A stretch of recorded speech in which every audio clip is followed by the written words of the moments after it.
heave-ho. It's a long, long way to go. It's a long, long pull with our hatches full, breaking the wind. On behalf of the Norwegian government, to bestow on you a deep gratitude for your participation in World War II on the Norwegian Merchant Marine. I was working for Kraft cheese in the laboratory in San Francisco when the war broke out. Trying to join the Navy, and they wouldn't take me. And I get excited and my blood pressure goes up. So they can't have that. Oh my, no.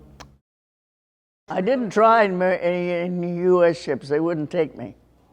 It was against the rules.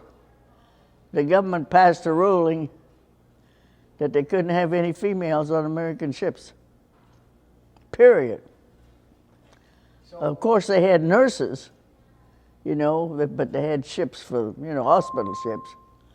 But nobody else could. But they didn't say you couldn't sail on foreign ships.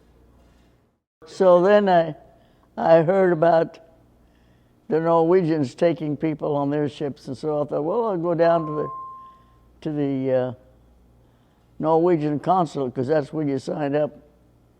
And signed up, and bingo, just like that, I got a job working on a ship.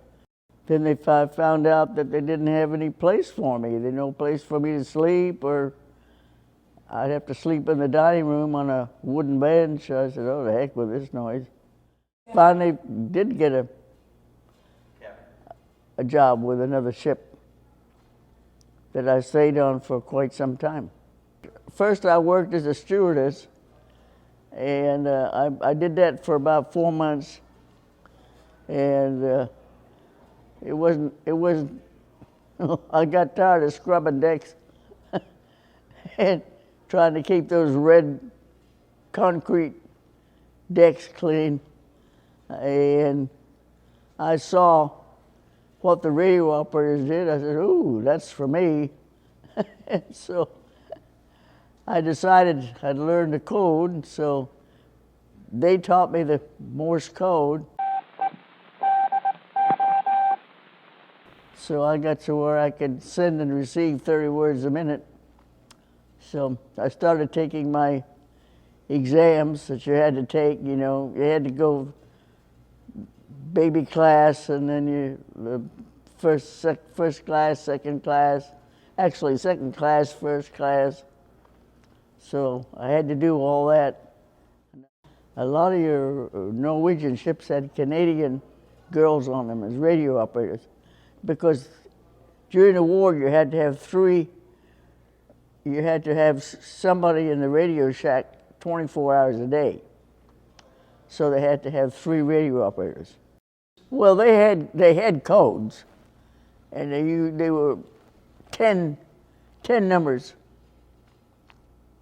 and you'd send your code, and whoever got it, they had a decoding book, and they would have to decode it.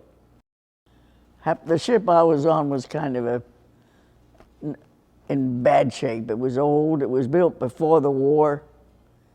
It wasn't one of the new ones. So it was always having problems. We couldn't go in a convoy because we always had to stop and change the bearing. So all we did to protect ourselves was zigzag the ship. We had gun tubs and 3-inch guns, and everybody had to learn how to use them. In some ships I was on, we actually had gun crews. I never had